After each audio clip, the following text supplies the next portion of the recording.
Hello everyone, how are you all? Hope you all are good. And आज की video में हम discuss करेंगे ये जो पूरा प्रोस्पेक्टस है इसका रिव्यू करेंगे। आप सभी को प्रोस्पेक्टस मिल गया होगा एलएनआईपी का, और प्रोस्पेक्टस एलएनआईपी में जो भी चेंजेस आए हैं ड्यू टू पेंडेमिक, और ये आज हम डिस्कस करेंगे कैसे कैसे स्किल टेस्ट में क्या क्या चेंजेस आए हैं, या वो होंगे नहीं होंगे, और होंगे तो कैसे होंगे। चलिए डिस्कस करते हैं। प्रोस्पेक्टस का ये फ्रंट पेज है, उसके बाद में ये सेकंड पेज है जिसमें आप इम्पोर्टेंट इन्फॉर्मेशन देख सकते हैं। और ये ड्यू टू कोविड-19 के बारे में जो भी पेंडेमिक है, it is influenced our lifestyle, और ये सब दे रखा है। उसके बाद में मैसेज फ्रॉम वीसी सर है, जो आपके वीसी हैं, आपके वाइस चांसलर कहाँ के? एलएनआईपी के। वो आपके हैं प्रोफेसर दिलीप कुमार धुरैया, तो उनके द्वारा ये मैसेज है, उसको आप चेक कर सकते हैं, एक बार पढ़ सकते हैं इसको पॉज करके वीडियो को, ठीक है। तो इसको एक बार पॉज करके पढ़ सकते हैं अगर पढ़ना चाहें तो। उसके बाद ये नंबर्स दे रखे हैं डिफरेंट डिपार्टमेंट एंड स्टाफ के, आप उनको भी देख सकते हैं।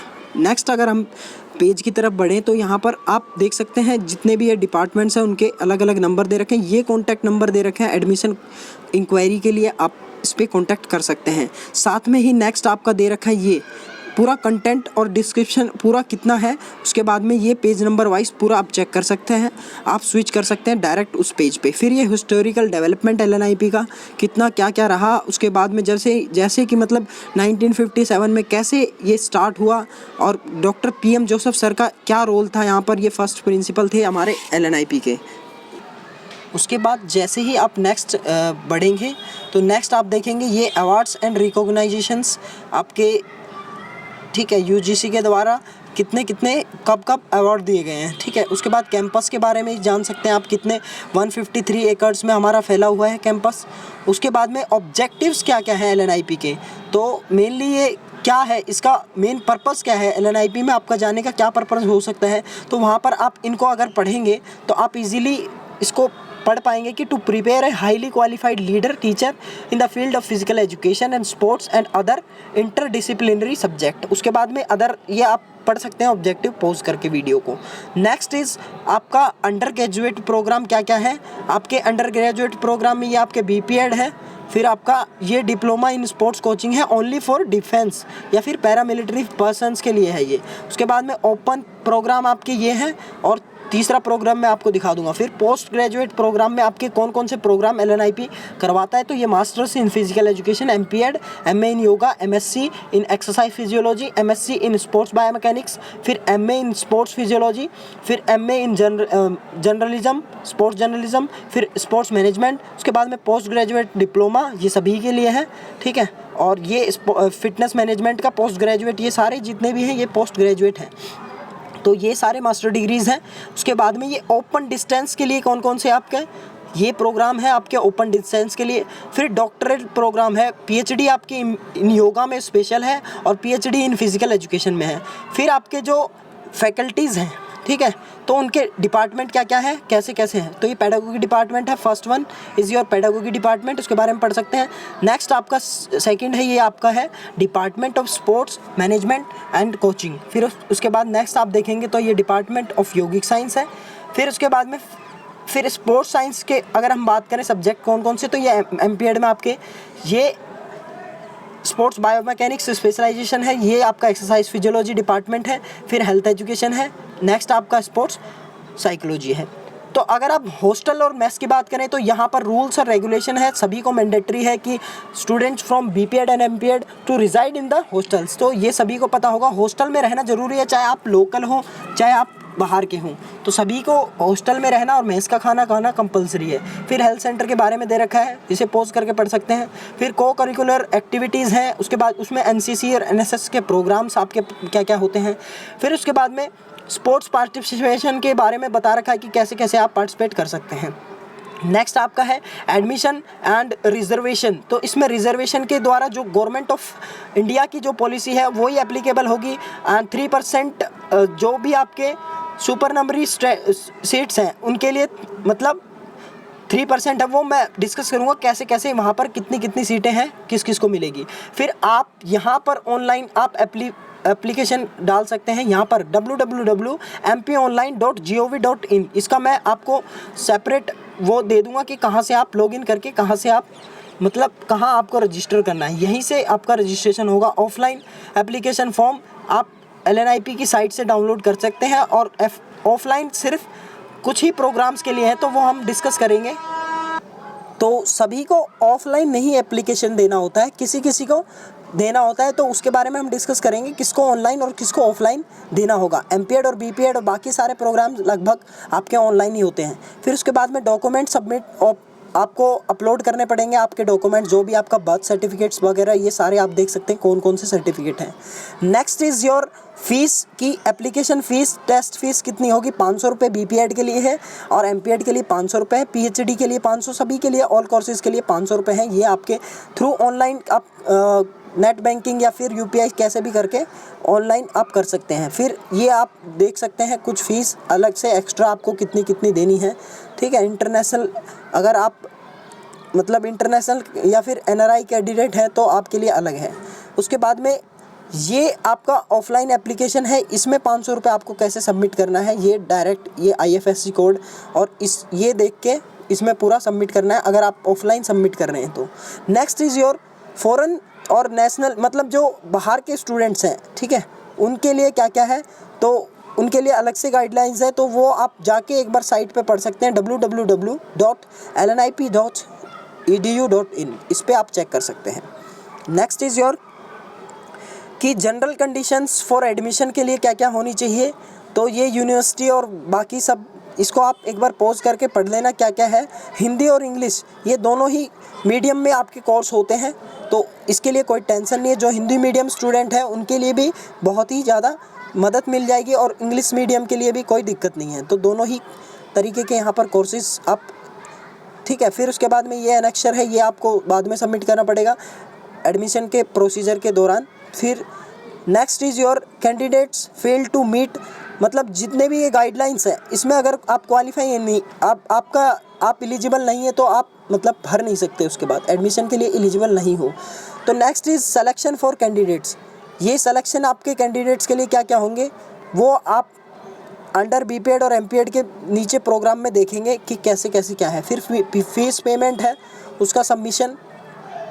नेक्स्ट इज़ योर फिर आपका रिफ़ंड कैसे कैसे होगा, तो ये सब आपके प्रोविज़न्स दिए हैं ऑलरेडी, उनको आप एक बार देख सकते हैं। फ़ंड रिफ़ंड कैसे होगी अगर आपका, तो ये सारे जितने भी UGC है, मतलब कि यूनिवर्सिटी ग्रांट कमीशन, तो उसके जो नॉर्म्स है उसके बेस पे आपकी फ़ीस रिफ़ंड होगी अगर आपको कहीं और एडमिशन मिल जाता है, या फिर आपको बेटर कॉलेज मिल जाता है, IIT में आपका हो जाता है, या फिर और कोई मेडिकल फील्ड में हो जाता है। Next is uniform. यूनिफॉर्म के बारे में ऐसा है कि यूनिफॉर्म कि अलग से एक डिटेल है, उसमें आपको पता चलेगा क्या है। फिर स्पोर्ट्स इक्विपमेंट्स क्या है, क्या क्या यूज़ कर सकते हैं, ऑल जितने भी हैं सब यूज़ कर सकते हैं आप। क्लोथिंग और रिक्वायरमेंट्स क्या क्या हैं, फिर ये देख सकते हैं आप डिग्री इतना है तो वहाँ पर आपको इस हिसाब से कपड़े रखने पड़ेंगे। फिर स्कॉलरशिप क्या क्या है, तो स्कॉलरशिप मेरिट बेस पे स्कॉलरशिप क्या है, the merit scholarship shall be awarded as per the institute rule provided by, ठीक है। मेरिट वाले को मिलती है, टॉप 10 को बेसिक से मिलती है। फिर उसके बाद में अदर स्कॉलरशिप्स हैं, जैसे कि अदर स्कॉलरशिप कैसे हैं, जब जितने भी स्टेट्स हैं मोस्टली आपके जितने भी हैं, जैसे कि आसाम हो गया, अरुणाचल प्रदेश हो गया, गुजरात, हिमाचल प्रदेश, कर्नाटक, लक्षद्वीप, और ये त्रिपुरा, उत्तर प्रदेश, महाराष्ट्र, फिर मध्य प्रदेश, जितने भी आपके ये दे रखे हैं, ये बेसिकली स्टेट वाइज मिलती है स्कॉलरशिप। मतलब जो स्टेट है उसमें आप फॉर्म सबमिट करते हो, फिर जितने भी आपके SC ST और OBC हैं उन स्टूडेंट्स को स्कॉलरशिप मिलती है। लगभग अभी MP वालों को 50,000 रुपये स्कॉलरशिप मिलती है, ये OBC वालों की बात बता रहा हूँ मैं, 50 से 70 ऐसे भी मिलती है, ठीक है। फिर स्पोर्ट्स स्कॉलरशिप है, ठीक है, जितने भी रूल्स हैं उसके हिसाब से मिलेगी। फिर आप जैसे ही एडमिशन हो जाएगा आप स्कॉलरशिप मिल जाएगी आपको। फिर आपके प्रोफेसर RP शर्मा द्वारा है, जितने भी बेस्ट फुटबॉलर रहेंगे उनको लिया, मतलब 1000 रुपीज़ उन्होंने रख रखी है, ये उनके द्वारा दी गई है, ये वैसे ही है, ठीक है। फिर उसके बाद में नेक्स्ट आप ये देख सकते हैं अवार्ड और डिग्री, डिप्लोमा, ठीक है, ये आपको। Next is anti ragging, strictly मतलब रैगिंग प्रोहिबिटेड है और बैन है स्ट्रिक्टली, ये बहुत ज़्यादा, मतलब हॉस्टल में सभी सोचते हैं कि बहुत ज़्यादा रैगिंग होगी, तो ऐसा कुछ नहीं है। अब बाकी सीनियरिटी जूनियरिटी का थोड़ा बहुत ध्यान रखना पड़ता है, वो सब ऐसा रैगिंग के अंदर में नहीं आता है, वो सब खुद को ही मतलब अपना रिस्पेक्ट खुद ही देखनी पड़ती है, बाकी सब सीनियर से ही मदद करते हैं वहाँ पर सारा, तो ये सब देखना पड़ता है। ये बाकी इसका स्क्रीनशॉट आप ले सकते हैं यहाँ पर, इसको आप चेक कर लेना एक बार, ठीक है। कि अब ये है मेन, तो मेन इसी के लिए वीडियो बना रहा हूँ मैं बेसिकली। जो बीपीएड है उसके 8 सेमेस्टर होते हैं और आपका +2 इसमें एलिजिबिलिटी क्राइटेरिया है।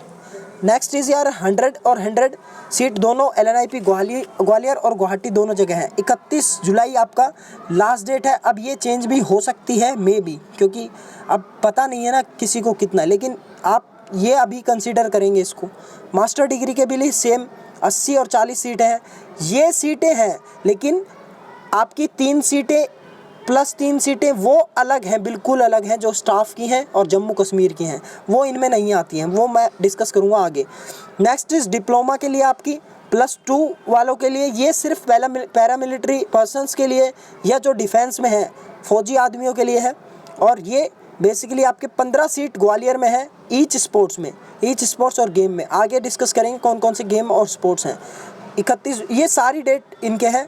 और बाकी MA इन योगा है, ये 4 सेमेस्टर का होता है आपका, और ये मतलब ग्वालियर में बेसिकली 20 सीट है इसकी MA इन योगा एक्सरसाइज। अब ये सारे बाकी इनकी डेट अभी अनाउंसमेंट नहीं हुई है। 15 सीटें हैं इनकी। आपकी MSc in exercise physiology, MSc in sports biomechanics, MA in sports psychology. तो इनकी अभी डेट अभी अनाउंस नहीं हुई है, अभी अनाउंस हो जाएगी। उसके बाद में MA स्पोर्ट्स जर्नलिज्म है, इसकी 15 सीटें हैं। बाकी ये सारे कोर्सेज आप देख सकते हैं, इनके भी अलग अलग, ठीक है। नेक्स्ट इज़ आपके अदर ओपन लर्निंग प्रोग्राम कौन कौन से हैं। तो मैंने बता रहा था आपको, ये 3 प्रोग्राम है।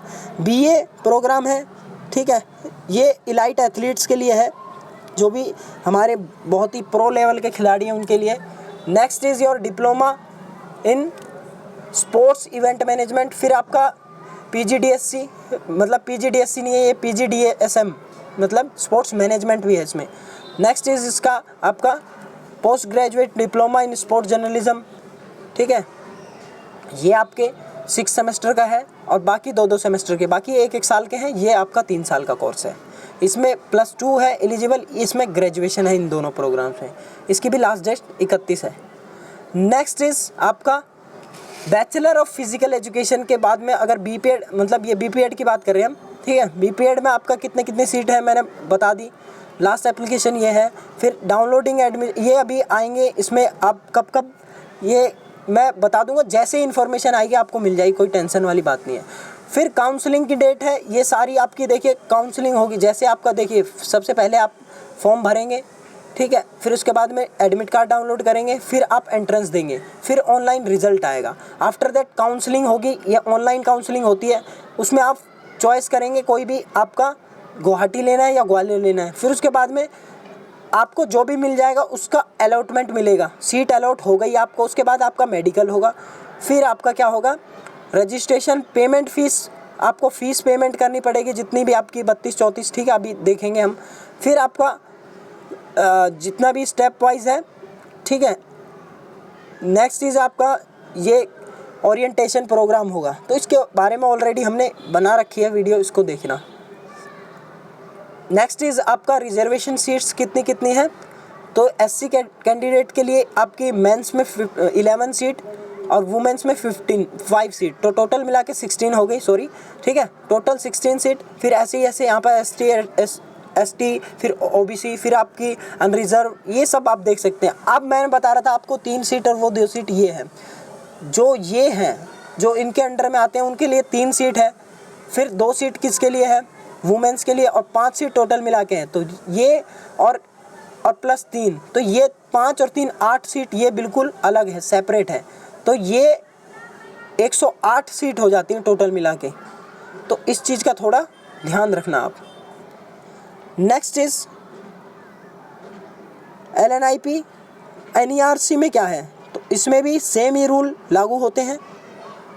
इसमें भी इतना ही सीट है, इतनी ही प्रोविजंस इसमें दे रखे। एलिजिबिलिटी क्राइटेरिया की बात करते हैं, आइए। तो +2 कंपलसरी है सभी को। उसके बाद में ये 50% मार्क्स किसके लिए है, अनरिजर्व और OBC कैटेगरी के लिए, ठीक है। फिर 45% SC या एसटी कैटेगरी है या फिर कोई कश्मीरी माइग्रेंट है या इनके लिए, ठीक है। अगर इंटरनेशनल खिलाड़ी है तो वो डायरेक्ट मतलब वो कर सकता है अप्लाई, तो उसके बारे में भी है। तो अगर आप पार्टिसिपेट किया है इंटरनेशनल या फिर नेशनल इंटर यूनिवर्सिटी में, ठीक है, तो उसके बारे में भी आपको आगे मैं बताता हूँ कैसे क्या प्रोग्राम है। नेक्स्ट इज़ आप मैक्सिमम एज कितनी होनी चाहिए, 21, ये याद रखना। 21 अनरिजर्व के लिए है ये, लेकिन अगर आप ओबीसी हैं तो आपके लिए 21 + 3 मतलब 24, और अगर आप SC या ST हैं तो 21 + 5 मतलब कि 26 साल है। अगर आप ST या मतलब SC कैंडिडेट है तो उनके लिए 26 साल है, बाकी के लिए 21 साल और आपका 24 साल है। तो इसको थोड़ा देख लेना। रिलैक्सेशन कैसे दिया जाएगा, गवर्नमेंट ऑफ इंडिया के जो भी रूल है उनके द्वारा ये सब दिया जाएगा। एडमिट कार्ड आप डाउनलोड कर सकते हैं ऑनलाइन। फिर चॉइस फिलिंग सेंटर्स आप ये देख सकते हैं, स्टडी सेंटर कौन सा लेना है आपको। 2 स्टडी सेंटर है, LNIP ग्वालियर, LNIP गुवाहाटी। मैंने दोनों में ही एक्सपीरियंस है मेरा। BPED मेरा गुवाहाटी से है, MPED मेरा ग्वालियर से है। नेक्स्ट इज आपका ये है, स्किल होगा कि नहीं होगा यहाँ पर आपको पता चल जाएगा। तो there is no skill in this year, ठीक है, अभी इस ईयर में कोई स्किल नहीं होगा। 40% आपका वेटेज किसका होगा, आपका रिटर्न का होगा। रिटर्न में मैंने ऑलरेडी वीडियो बना रखी है, ठीक है। और 60% आपका स्पोर्ट्स अचीवमेंट का होगा। अब मैं बताता हूँ स्पोर्ट्स अचीवमेंट कैसे क्या है, आपके लिए बहुत फ़ायदा होने वाला है। इस हिसाब से जो लोग देखिए खेले हैं उनके लिए बहुत बेनिफिट होगा इस बार। सीनियर नेशनल अगर आप खेले हैं, पोजीशन होल्डर हैं, फर्स्ट पोजीशन है आपकी, तो 95 मार्क्स आप स्कोर करेंगे सीधा, 100 में से 95 मार्क्स। उसके बाद में सेकंड है तो 90 मार्क्स, थर्ड है तो आपका 85 मार्क्स। ये इंडिविजुअल गेम्स के हैं, ये आपका टीम गेम्स के हैं, ये याद रखना। सीनियर नेशनल में अगर आपका फर्स्ट है तो आप 100 मार्क्स। तो ये आप और भी बाकी देख सकते हैं। ऐसे ही जूनियर नेशनल, SGFI, खेलो इंडिया और ऑल इंडिया गेम्स, ठीक है, ऑल इंडिया यूथ गेम्स हो गया, फिर ऑल इंडिया इंटर यूनिवर्सिटी हो गया, यूनिवर्सिटी हो गया, उसमें ये आपके मेडल के हैं बाकी, ठीक है। मेडल का प्रोसीजर अगर डिस्ट्रिक्ट में भी है ना दोस्तों, आपने कम से कम डिस्ट्रिक्ट तो खेला होगा, तो डिस्ट्रिक्ट में भी आपके 20 मार्क्स दे रखे हैं इंडिविजुअल गेम्स के फर्स्ट पोजीशन के। और आप ये देख सकते हैं और बाकी अगर पार्टिसिपेशन लेवल का, यहाँ पर NVS KVS का भी दे रखा है, तो इसके लिए बहुत लोग पूछते रहते हैं। तो अगर आपका KVS NVS CBSC और इक्विवेलेंट है, ये देखिए तीनों बराबर हैं, तो फर्स्ट पोजीशन को 50 मार्क्स सीधे ही, ठीक है। और इनमें से जो सबसे बड़ा आपका मेडल होगा, मतलब सबसे ज़्यादा हाईएस्ट जो होगा वो कंसीडर किया जाएगा, तो इसको थोड़ा ध्यान रखना। Next is participation. अगर आपका मेडल नहीं है तो सीनियर नेशनल में पार्टिसिपेशन के 70 मार्क्स हैं डायरेक्ट, फिर आपका जूनियर नेशनल में 65 मार्क्स है, KVS के सीधा 35 मार्क्स है, और रीजनल क्लस्टर या डिवीज़न या मंडल है, तो ये मंडल बेसिकली यूपी में होते हैं, ये 15 मार्क्स हैं। डिस्ट्रिक्ट में आपके हैं तो 8 मार्क्स हैं। इंटर स्कूल भी अगर आपने खेला है तो 5 मार्क्स आपको वहाँ पर मिलेंगे, ठीक है। Next is only highest achievement participation certificate should be uploaded, ठीक है। ये ध्यान से रखना थोड़ा, कहीं आप खेले हो नेशनल और आपने अपलोड कर दिया डिस्ट्रिक्ट का, तो ये गलत हो जाएगा ना, आपको हाईएस्ट वाला लेना है। नेक्स्ट इज ये आपके जितने भी गेम है, ये लिस्ट एक बार स्क्रीनशॉट ले लेना। ये जितने भी गेम हैं ये बेसिकली किसके अंडर में होने चाहिए, MYAS मतलब मिनिस्ट्री ऑफ यूथ अफेयर्स, इसके अंडर में, एंड स्पोर्ट्स, और IOA इंडियन ओलंपिक एसोसिएशन, इसके अंडर में ये सारे प्रोग्राम्स, ये सारे टूर्नामेंट्स हुए होने चाहिए। सर्टिफिकेट पे एक ठप्पा होना चाहिए इन फेडरेशंस का। उसके बाद में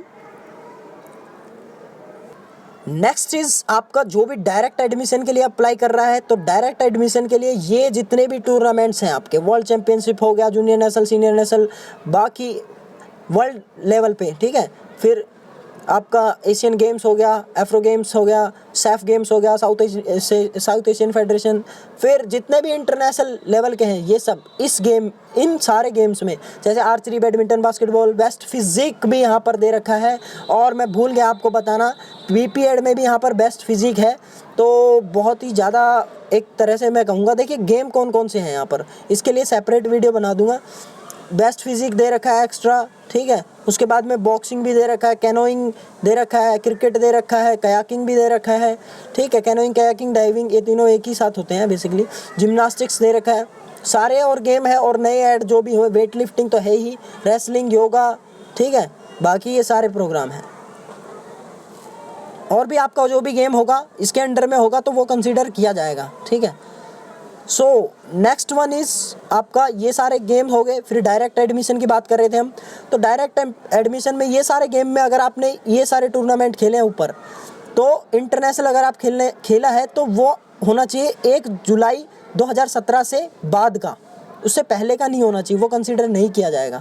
ministry and youth affairs and sports के अंडर में होना चाहिए, या फिर इंडियन ओलंपिक एसोसिएशन के अंडर में होना चाहिए वो प्रोग्राम, वो सारे सर्टिफिकेट। और सच कैंडिडेट्स को कैसे क्या करना है, MP ऑनलाइन में जाके अपलोड करना है ऑल द डॉक्यूमेंट्स, ठीक है, और अपना बात कर लेना बाकी जो डायरेक्ट एडमिशन के लिए अप्लाई करना चाहते हैं। Next is the candidate. देखिए ये जितने भी कैंडिडेट्स हैं अनरिजर्व्ड के हैं, SC ST के हैं, ये 3 साल के लिए आपका रिलैक्सेशन किसको मिल रहा है ये देखिए आप। The candidates with such participation in sports games will be given age relaxation of 3 years का रिलैक्सेशन मिलेगा, which shall be applicable for each every category, ठीक है, ये सभी के लिए है। और the age will be reckoned, ये आपका 1 जुलाई 2020 से कंसीडर किया जाएगा।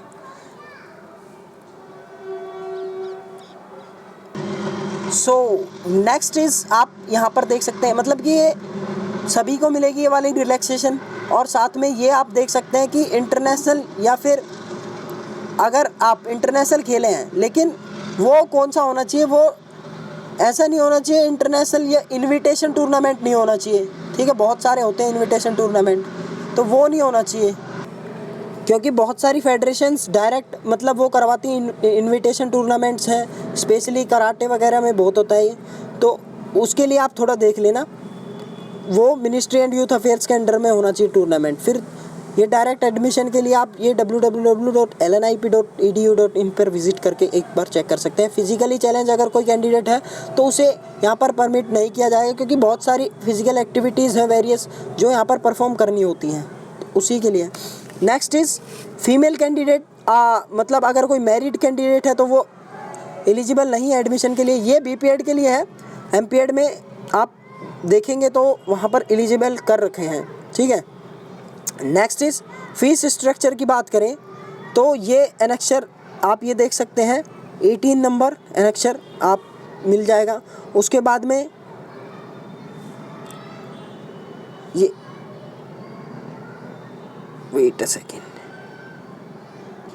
अगर आपको यूनिफॉर्म का चेक करना है तो यहाँ पर एनेक्चर देख सकते हैं, ये डायरेक्ट जाके 31 नंबर एनेक्चर, ठीक है। और आगे अगर हम बात करें कि कोर्स की ड्यूरेशन 4 साल की होगी, BPED की 8 सेमेस्टर होंगे इसमें, और candidate must complete all the 4 courses, मतलब 4, और इसमें आपके क्या होगा, थ्योरी कोर्स होगा, एक्टिविटी कोर्स होगा, इंटर्नशिप प्रोग्राम है और स्पेशलाइजेशन है, ये चारों पार्ट्स हैं आपके अलग अलग, ठीक है। उसके नेक्स्ट इज आपका थ्योरी प्रोग्राम में क्या होगा, ये सब्जेक्ट आपके हैं, जितने भी सब्जेक्ट आप देख सकते हैं यहाँ पर, ये सब्जेक्ट आपको पढ़ने पड़ेंगे, होल 4 ईयर में आपके ये सब्जेक्ट होंगे। नेक्स्ट इज आपका आपका एक्टिविटी, मतलब एक्टिविटी क्लासेस आपकी कौन कौन सी होंगी, तो ये सारे आप सारे ही गेम सीखते हैं लगभग। आपके बास्केटबॉल हो गया, लाइट एपेटस हो गया, ये फर्स्ट सेमेस्टर में, फिर ट्रैक एंड फील्ड हो गया, फुटबॉल हो गया, कबड्डी हो गया, वेट लिफ्टिंग हो गया, स्विमिंग हो गया, जिम्नास्टिक्स हो गया, रैकेट स्पोर्ट्स जितने भी आपके, बैडमिंटन, टेबल टेनिस, स्क्वैश, ठीक है, फिर वॉलीबॉल हो गया, कॉम्बैट स्पोर्ट्स में आप बॉक्सिंग, रेसलिंग, जूडो, हॉकी, आपके हॉकी में फिर आपके एरोबिक्स हो गया, क्रिकेट हो गया, योगा हो गया, आपका आउटडोर एक्टिविटीज़ में आप, ठीक है, कैंप टूर, अगर फील्ड टेस्ट वगैरह, लैब टेस्टिंग, ये सब आप किस में करते हैं, B प्रोग्राम में। ये सारे आपके एक्टिविटी कोर्स होते हैं, ये सारे ही आप कोई से भी गेम के हो सभी आपको सीखने पड़ेंगे, ये लगभग 6 मंथ की सभी की क्लासेस चलती हैं। नेक्स्ट आपका C प्रोग्राम होता है, ये C आपका क्या होता है, इंटर्नशिप प्रोग्राम होता है। इसमें आपका 8 सेमेस्टर वाले स्टूडेंट्स को लगभग आप क्या किया जाता है, आपको कम्युनिकेशन स्किल्स ये सब डेवलप करने के लिए ये आपको बेसिकली एक्सपीरियंस लेना पड़ता है, फील्ड बेस एक्सपीरियंस होता है, स्कूल की इंटर्नशिप होती है, स्कूल में आपको भेजा जाता है इंटर्नशिप के लिए, ठीक है। तो वो सब आपको पता चल ही जाएगा जैसे आपका एडमिशन हो जाएगा। नेक्स्ट इज़ आपका कि पार्ट डी में क्या होएगा आपका। पार्ट डी में आपके जितने भी हैं थ्योरी स्पेशलाइजेशन है, मतलब स्पोर्ट्स स्पेशलाइजेशन है। तो ये जितने भी गेम है इनमें आपका स्पेशलाइजेशन होगा, ठीक है। तो आपका बैडमिंटन है, ये सारे आपके स्पेशलाइजेशन के लिए अवेलेबल हैं ये सारे प्रोग्राम, ठीक है। इस साल आप देख सकते हैं यहाँ पर अपना गेम है कि नहीं है। नेक्स्ट इज़ आपका स्पेशलाइजेशन में आपका क्या होगा, 4 एरियाज़ होंगे आपके। थ्योरी होगा, फिर स्किल प्रोफिशिएंसी होगा, ऑफिसिटिंग एबिलिटी, कोचिंग एबिलिटी, ये चारों ही आपके कंटेंट होने चाहिए। नेक्स्ट इज़ बीए प्रोग्राम के लिए आपका ये सब एलिजिबल क्राइटेरिया है, आप देख सकते हैं यहाँ पर, ठीक है। पॉज करके एक बार पढ़ लेना। ये लगभग ये उनके लिए है जो इलाइट एथलीट्स हैं। नेक्स्ट इज़ आपका फीस स्ट्रक्चर मैं बता दूंगा, यूनिफॉर्म कोर्स वगैरह ये सब उसी के हैं। फिर डिप्लोमा कोर्सेज़ के लिए आप यहाँ पर देख सकते हैं, डिप्लोमा इन इवेंट मैनेजमेंट में, फिर यहाँ पर ये आप पॉज करके पढ़ सकते हैं एक बार इसको, ठीक है। ये क्राइटेरिया है। नेक्स्ट इज़ आपका डिप्लोमा इन स्पोर्ट्स कोचिंग, तो ये डीएससी आप देख सकते हैं यहाँ पर, ये स्पेशली पैरामिलिट्री वालों के लिए है और उनको दिया जाता है। इसके लिए सेपरेट मैं वीडियो बना दूंगा। और बाकी अगर हम मास्टर डिग्री का ये प्रोग्राम देखें तो एमपीएड में बेसिकली ये सारे आपके स्पेशलाइजेशन होते हैं। पेडागोगी हो गया, एक्सरसाइज फिजियोलॉजी, स्पोर्ट्स बायोमैकेनिक्स हो गया, फिर आपका साइकोलॉजी हो गया, हेल्थ हो गया, फिर आपका स्पोर्ट्स मैनेजमेंट हो गया। ये आपके 6 प्रोग्राम चलते हैं, 3 और 3-6। नेक्स्ट इज़ आप 40 और 80 पूरी ग्वालियर में 80 सीटें हैं और 40 सीटें गुवाहाटी में हैं। ये आपका इनका भी सेम एडमिशन, पहले आपका ऑनलाइन एप्लीकेशन करना होगा, फिर वहाँ पर आपको एडमिट कार्ड मिलेगा, फिर एंट्रेंस देना होगा, रिजल्ट आएगा, फिर आपकी काउंसलिंग होगी ऑनलाइन, फिर आप चॉइस फिल करेंगे गुवाहाटी लेना है या ग्वालियर, फिर आपका अलॉटमेंट लेटर आएगा, फिर आपका मेडिकल होगा, फिर आपका फीस सबमिशन, सब सेम है क्राइटेरिया जैसा बीपीएड का है। लगभग ये आपकी सीटें हैं और ये आपका देख सकते हैं आपके कितनी सीटें हैं। एमपीएड में 2 सीटें किसके लिए हैं, कश्मीर वालों के लिए है, और बाकी ये जितने भी हैं उनके लिए। और 1 सीट आपकी गुवाहाटी में है और 1 आपकी इसमें ही गुवाहाटी में है। वार्ड स्टाफ के लिए 2 यहाँ पर ग्वालियर में है। तो ये सीटें हैं। और नेक्स्ट एलिजिबिलिटी क्राइटेरिया की बात करें तो बीपीएड या इक्विवेलेंट कोर्स होना चाहिए, 45% मार्क्स होने चाहिए अगर, ठीक है। 45% मार्क्स किसके लिए, SC ST कैटेगरी वालों के लिए, और 50% मार्क्स हैं जनरल और ओबीसी वालों के लिए। तो अगर आप आगे देखें तो BSc in health and physical education अगर आपने किया है तो ये भी आप वैलिड रहेंगे एमपीएड के लिए अप्लाई करने में, ठीक है। तो ये एक बहुत बढ़िया न्यूज़ है आपके लिए। फिर रिलैक्सेशन दिया जाएगा SC ST और ओबीसी को as per the government of India के रूल्स के। फिर आप यहाँ पर ये कुछ स्पेशल नोट्स हैं उनको पढ़ सकते हैं। सेंटर आपके 2 रहेंगे, गुवाहाटी और ग्वालियर, ठीक है। तो अपने हिसाब से चॉइस कर सकते हैं। टेस्टिंग अगर एडमिशन प्रोसीजर की बात करें तो ऑनलाइन टेस्ट होगा जिसमें आपके 100 मार्क्स का टेस्ट होगा और 60% वेटेज आपका, ये उल्टा हो गया यहाँ पर, बीपीएड में उल्टा होता है यहाँ पर। ये देखिए क्योंकि थ्योरी पढ़नी कंपलसरी है ना यहाँ पर, तो आप एमपीएड कर रहे हैं, मास्टर डिग्री करी किस लिए हैं, ताकि आप कॉलेज लेवल पे प्रोफेसर बन सकें, या तो उसमें आपको थ्योरिटिकल नॉलेज होनी ज़रूरी होगी। तो मेरे हिसाब से ये बहुत ही अच्छा स्टेप है। और 40% आपका स्पोर्ट्स अचीवमेंट के, अगर आपने स्पोर्ट्स अचीवमेंट किस लेवल पे लिया है तो उसके बारे में आपका 40% इसका वेटेज रहेगा। तो जैसे आपके 100 मार्क्स आए हैं किसमें, थ्योरी में आपके 100 मार्क्स आए हैं, तो आपके उसमें से 60% ही जुड़ेंगे। अगर आपके 100 में से 100 आ गए तो आपके 60 जुड़ेंगे, और आपके इसमें से 100 में से 100 आएंगे तो 40 जुड़ेंगे। ये परसेंटेज का वेटेज है, तो इसको थोड़ा सा कंसीडर करना एक बार अच्छे से। नेक्स्ट इज आपका क्राइटेरिया क्या क्या रहेगा। ये अगर आपने सीनियर नेशनल खेला है और पोजीशन है आपकी, तो अगर इंडिविजुअल ये टीम गेम में है तो इतने मार्क्स हैं, फिर आपका इंडिविजुअल गेम है तो इतने मार्क्स हैं। एक बार पॉज करके आप इसको पढ़ के देख सकते हैं। अगर आपका पार्टिसिपेशन है तो पार्टिसिपेशन आपका अगर सीनियर नेशनल में है तो 70 मार्क्स हैं, जूनियर नेशनल में आपका 65 मार्क्स हैं, और खेलो इंडिया यूनिवर्सिटी, ये सबका 65 मार्क्स ही है। तो 65 मार्क्स जिसने भी यूनिवर्सिटी खेल रखी है तो उनको मिल ही जाएंगे। फिर इंटर डिस्ट्रिक्ट अगर आपने खेल रखा है तो 8 मार्क्स हैं, और इंटर कॉलेज अगर आपने खेल रखा है तो उसके लिए 5 मार्क्स हैं। तो इसमें भी देख सकते हैं आप, only the highest achievement participation certificate should be uploaded. और आगे आप देखेंगे तो इन गेम्स में आपके ये होने चाहिए। तो यहाँ पर देख सकते हैं आप, आर्चरी है, बैडमिंटन है, बास्केटबॉल है, बेस्ट फिजिक यहाँ पर दे रखा है, तो ये बहुत बढ़िया बात है। बॉक्सिंग भी दे रखा है, बहुत अच्छी बात है, ये पिछली बार नहीं था। फिर कैनोइंग है, क्रिकेट है, कयाकिंग है, डाइविंग है, फुटबॉल है, जिम्नास्टिक है, हैंडबॉल है, हॉकी है, जूडो है, कबड्डी है, कयाकिंग है, ठीक है, खो खो है, लॉन टेनिस है। फिर उसके लॉन टेनिस नहीं होता है एक्चुअली, टेनिस होता है, ठीक है, टेनिस है। फिर उसके बाद में पावर लिफ्टिंग है, स्क्वैश है, फुटबॉल है, स्विमिंग है, वाटर पोलो है, टेबल टेनिस है, ट्रैक एंड फील्ड है, फिर वॉलीबॉल है। उसके बाद में आपका वेट लिफ्टिंग है, रेसलिंग है, योगा है, अदर गेम्स की अगर हम बात करें तो जितने भी मिनिस्ट्री एंड यूथ अफेयर्स के अंडर में अगर आपके पास सर्टिफिकेट है, ठीक है, मिनिस्ट्री एंड यूथ अफेयर्स और इंडियन ओलंपिक एसोसिएशन जिनको फंड करते हैं वो आपके होने चाहिए, ठीक है। तो और भी बहुत सारे गेम हैं जिनको ये फंड करते हैं। नेक्स्ट इज़ आपका एनेक्शर, अभी मैं बताऊंगा स्पोर्ट्स पार्टिसिपेशन का कैसे कैसे क्या इनक्लोज है। डायरेक्ट एडमिशन के लिए भी सेम प्रोसीजर है। ये सारे गेम में अगर आपने इंटरनेशनल खेला है और मिनिस्ट्री एंड यूथ अफेयर्स या फिर आईओ के अंडर में खेला है तो फिर उसके बाद में वो होना चाहिए 1 जुलाई, मतलब आपका 2017 से बाद का होना चाहिए, 1 जुलाई 2017 के बाद का वो पार्टिसिपेशन होना चाहिए आपका। फिर यूनिफॉर्म के बारे में बात करेंगे आगे। अब इसमें कोर्सेज़ की इन्फॉर्मेशन क्या क्या होती हैं आपकी, ये आप देख सकते हैं। पार्ट ए होता है आपका थ्योरी का, बी होता है स्पेशलाइजेशन टीचिंग प्रैक्टिस का होता है, डी आपका इंटर्नशिप प्रोग्राम होता है, ठीक है। अब ये देखिए, specialisation will be offered in the following games.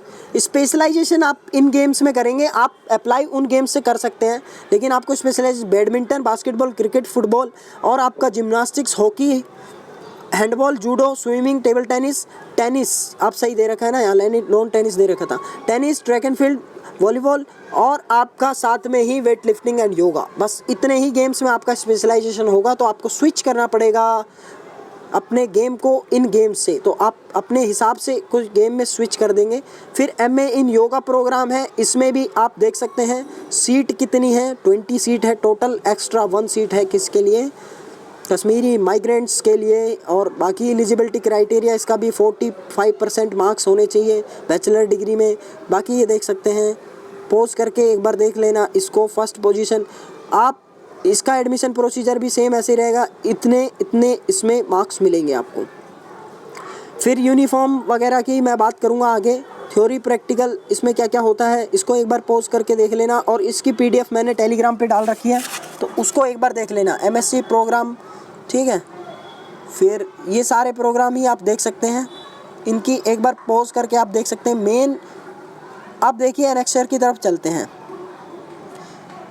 तो यूनिफॉर्म की बात करें तो यूनिफॉर्म में आपको क्या क्या मिलता है, ये टी-शर्ट वगैरह है, वाइट है, ग्रे है, ये 4 मिलेगी आपको, ठीक है। फिर ट्रैक सूट है, फिर शॉर्ट्स है, फिर स्कर्ट गर्ल्स के लिए है स्पेशली, ठीक है, शर्ट हो गई, फिर पैंट हो गई, ये सब आप देख सकते हैं पोज करके। ये MA योगा और MPED और इनके लिए ये है, BPED वालों के लिए 4 है, क्योंकि ये 2 साल का होता है, ये 4 साल का होता है, तो इसलिए थोड़ा डिफरेंस है। अब आइए फीस स्ट्रक्चर की तरफ। तो ये PhD वालों के लिए है फीस। चलिए देखते हैं फीस स्ट्रक्चर कितना हो गया है। वाह, फीस बढ़ गई है अभी टोटल फीस। तो आप यहाँ पर BPED की फ़ीस के बारे में हम डिस्कस करेंगे। तो tuition fees, identity card fees, ये सब आप फीस देख सकते हैं। टोटल मिला के मैं आपको बता देता हूँ मोटा मोटा क्या है। तो टोटल फीस आपकी है, ये आप देखेंगे अगर सेमेस्टर 1 की, तो सेमेस्टर 1 में थोड़ा ज़्यादा लगते हैं। वो इसलिए लगते हैं क्योंकि आपको ड्रेस वगैरह इन सब के सेमेस्टर 1 में ही कटते हैं। तो 50,090 रुपीज़, लगभग 50,000 रुपये आपके फर्स्ट सेमेस्टर में लगेंगे। उसके बाद सेकंड सेमेस्टर में आपके 36,000, और ये 36 ही आपके बाकी 7 सेमेस्टर में चलेंगे, ठीक है। 36 इसमें लग गए, बाकी 36,590। ये सारे आपके 8 सेमेस्टर होते हैं टोटल। फर्स्ट और सेकंड का ये दे रखा है, बाकी ये 36,000 ही आपके पूरे सेमेस्टर में चलेंगे, जितने में भी लगेंगे, ठीक है। तो ये सेमेस्टर वाइज फीस है। फॉरेन स्टूडेंट्स के लिए थोड़ी ज़्यादा फीस हो जाती है। लगभग 1 साल की फ़ीस आपकी है 680 रुपये। तो इसमें ये 50,000 जुड़े हुए एक्स्ट्रा है। बाकी आप इसमें से ये देख लेना कि ये 86,000 मतलब 50,000, ठीक है, 50,000 जोड़ के फिर प्लस में आप ये कर देना 7 को मल्टीप्लाई कर देना 336,590 से, क्योंकि ये आपकी इतनी 7 सेमेस्टर में इतनी लगेगी, ये बस फर्स्ट सेमेस्टर में एक्स्ट्रा लगती है। तो इसको ऐसे कंसीडर करना। बीपीएड वालों के लिए है ये। फिर बीए प्रोग्राम वालों के लिए भी ये देखिए फ़ीस कितनी है इनकी, आप एक बार देख सकते हैं, ठीक है, क्योंकि इनके लिए हॉस्टल अवेलेबल नहीं है और मेस में खाना नहीं खाते हैं, दैट्स वाई। तो इनके लिए ये कम फ़ीस है। फिर ये डिप्लोमा प्रोग्राम के लिए भी इतनी ही फ़ीस है, सेम। और अगर आप बात करें मास्टर्स की, तो मास्टर्स के लिए भी सेम ही फ़ीस है, इतनी फ़ीस है आपकी। इनकी थोड़ी ये 48,000, ठीक है, ये कम हो जाती है क्योंकि इनके कितने सेमेस्टर होते हैं, इनके 4 सेमेस्टर होते हैं और आपके होते हैं 8 सेमेस्टर बीपीएड वालों के। तो इसलिए थोड़े इनकी ड्रेस भी और भी बाकी सारे इक्विपमेंट्स इनके कम मिलते हैं। फिर उसके बाद में एमए प्रोग्राम के लिए भी इतनी है। एमए इन योगा में अगर आपको करनी है तो ये आपकी ये फ़ीस है, क्योंकि इनका भी लगभग 2 साल का प्रोग्राम होता है ये। तो ये आपकी सेमेस्टर वाइज फ़ीस है। फिर ये सेमेस्टर वाइज फ़ीस थी आपकी, इसको हमने डिस्कस किया।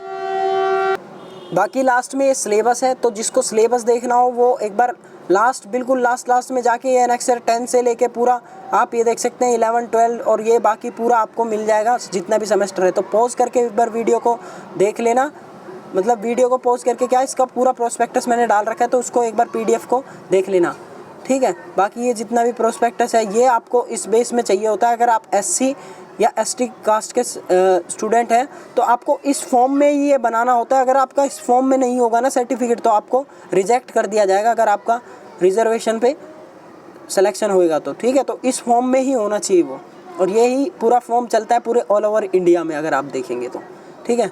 तो ये एक वीडियो थी जो मुझे लगता है चाहिए थी सभी को, तो रिव्यू था ये एक क्विक। और बाकी की वीडियोस मैंने ऑलरेडी डाल रखी हैं यूट्यूब पे, आप जाके सर्च कर सकते हैं, बहुत सारे टॉपिक मेरे प्लेलिस्ट में जाके देख सकते हैं। तो see you in another video and hope आप प्रैक्टिस कर रहे होंगे अच्छे से और अपने थ्योरी पे ज़्यादा ध्यान दीजिए। इसीलिए मैंने बोला था थ्योरी पे भी ज़्यादा ध्यान दो बराबर तरीके से, ठीक है। सो आप स्टे मोटिवेटेड रहिए और स्टे फिट रहिए, अच्छे से खाइए पिए और मेहनत करिए, ठीक है। मिलते हैं नेक्स्ट वीडियो में। सी यू, बाय बाय।